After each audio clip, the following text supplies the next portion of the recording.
Hey YouTube, welcome back to Homegrown Outdoors, where we review American-made outdoor gear. Today I'm going to take a quick look at the MEC Marksman press, reloading press. I'm working on resizing some 223 right now, and thought I would just do a quick review on the MEC. I've had the Marksman for a few months now, done hundreds of rounds with it. Feel like I can speak pretty honestly about how this thing works. As you can see, A, my reloading bench is a mess, so I apologize for that. And B, my setup is not, sort of the way they designed this thing for sure.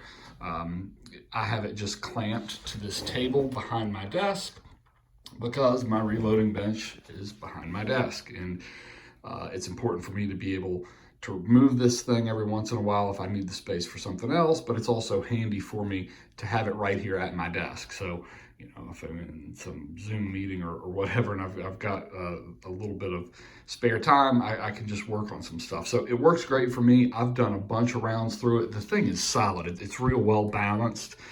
So I don't feel like I have at all tested the limits of these clamps or the table or anything else. It works just fine the way it is. I know it looks a little bit bobo. Feel free to tease me in the comments. Enjoy yourself. So the MEC Marksman, the press itself sort of runs here. Okay, so this bit right here is a separate stand that I recommend. It's all about what height you want, right? So for me, sitting at this table, it seems to work pretty well elevated on that stand. If not, you'd be looking at sort of those mounting bolts there would be mounted to the surface of your reloading bench, which is fine. I'm sure there are folks that use it that way. I like it up on the stand. If you get the stand, you also have room to put some dies on either side or tools or whatever you need. Up top, there's a little bit of storage here that honestly I always completely forget is there. I'm going to try to remember to put bullets up there today and try that out. So that sort of gives you an overall idea of how the thing sets up. The handle here it is ambidextrous. There's a lock nut down here on the bottom that you loosen that up, and the handle is designed to go either right or left. I've got it set just in the center, honestly, because when I originally set it up, I didn't quite get that lock nut tight enough, and it slipped on me a time or two. And I thought, you know what, I'm just going to use the leverage to my advantage and set it right down the middle, and it doesn't get in my way at all.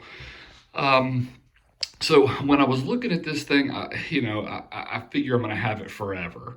So I was comparing it to the Forester coax, really. The MEC is significantly less expensive. I'll put some links down below where you can check some pricing. But everything that I'd heard, great reviews. Folks really seem to like it a lot. The coax was impossible to find. This is, what is it now, early March of 2021. So the whole pandemic train wreck is going on. And I couldn't find any of these things, really. The only one that I was having any luck finding in stock was a Frankfurt Arsenal that's made in China, and I wasn't going that route. So, and that thing may be fine. I've read some decent stuff about it too. So it was this or the Forester. I got lucky. Walked into the Cabela's in just outside of Harrisburg, Pennsylvania. The only press they had on the shelf was this one. So I was stoked to find it a few months ago, picked it up, managed to find the stand somewhere else. So that's sort of the history on it. What it has somewhat in common with the coax is that the shell holder has room to float here.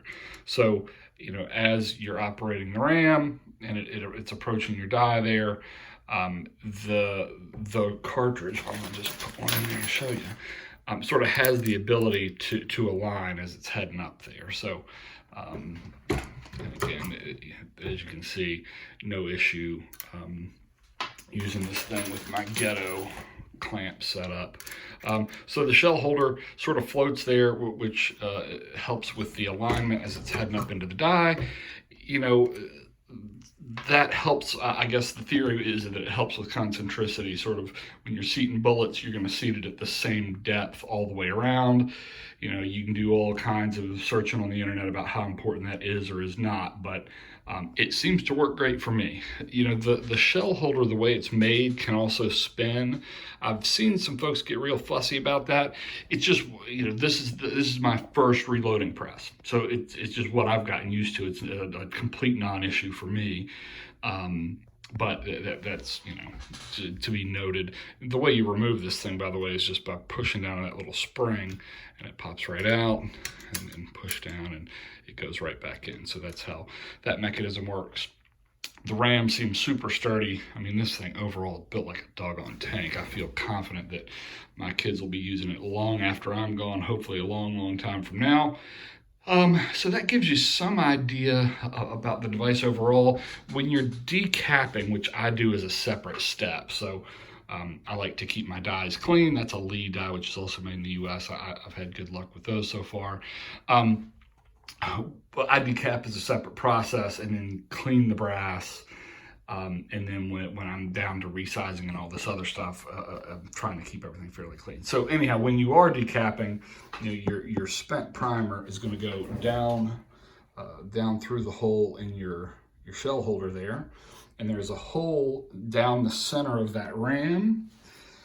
Then, sorry, pretty weak videography today. Sorry about that. So that's where they end up. In the back, in that little tray.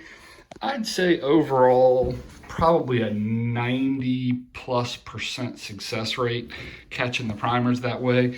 You'll get a few that end up down below here, and you get a little bit of a mess there, kind of regardless, just the nature of pushing out those spent primers.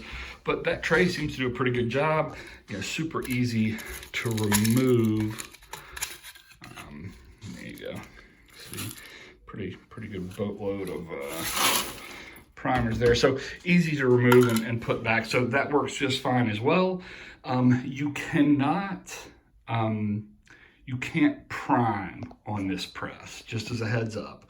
So I use a hand primer anyway. It wasn't a big deal for me. If it is a big deal for you, know that this thing is not going to do that.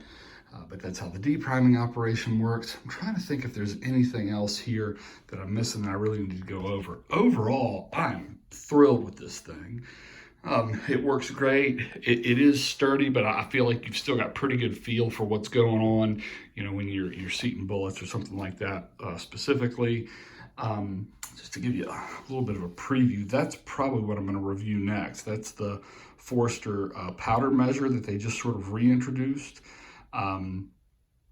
Yeah, I couldn't find much online about that thing, so I bought one just sort of specifically so I could review it. So that'll be the one that's up next. But the final thoughts on the MEC Marksman, I'm really happy with it. I think it's a good value, particularly when you compare it to like a coax. Again, I've not had my hands on the coax. People seem to love that thing too. But from everything I can tell, this thing is right up there with it. You know, there are other presses out there that you can get for less money, you know, the sort of O style. But I like having the front end of this thing open.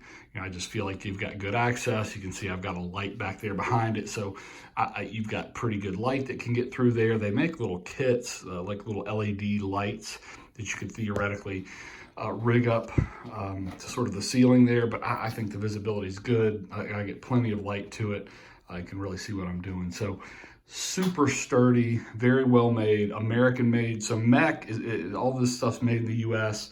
MEC started out in the outdoor business. It's funny, I actually called them or before I managed to find it, because I was calling to see if they had any. They do sell direct. But it's a little bit more expensive. So I called, and some dude answers the phone, like, MEC. And I said, hey, you know, obviously everybody's having a hard time with stock right now. Where are you guys at? When can I expect to pick one up? And he's like, hang on a sec. You know, effectively looks down the aisle and said, you know, I'm looking at rows of them now. You know, we're shipping them out to distribution. We can sell you one if you want, but here are a few folks that, you know, you could probably get one from less expensive and still pretty quickly. So really, really helpful. He also sort of pointed me just to give you a little bit of information about the background of the company. So they started out in the outdoor business, but they're a big manufacturer. They do some government contracting stuff. So I'll put a link down below to the sort of MEC main page. Interesting story I always like to hear successful American manufacturers. They seem to be dwindling, but MEC is a good example of one that still seems to be doing great, and I really recommend this Marksman press. I hope this review was helpful. Like and subscribe if you want to see more American-made outdoor gear reviews. Have a great day. See you next time.